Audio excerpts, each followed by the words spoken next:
Spring break may be over, but Bay County is already planning for next year.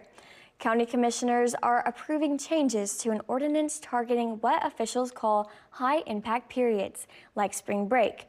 The goal is to ensure law enforcement and emergency crews aren't pulled away from the beach where they're needed most. The update focuses on large commercial events expecting more than 500 people held in the county during peak times. The change requires advance review to confirm enough resources are in place.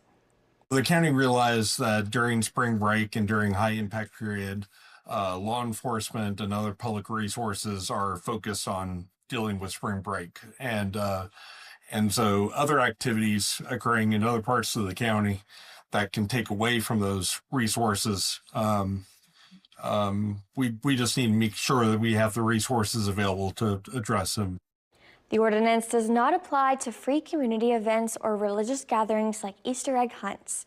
County leaders say the changes are all about keeping a strong, visible law enforcement presence.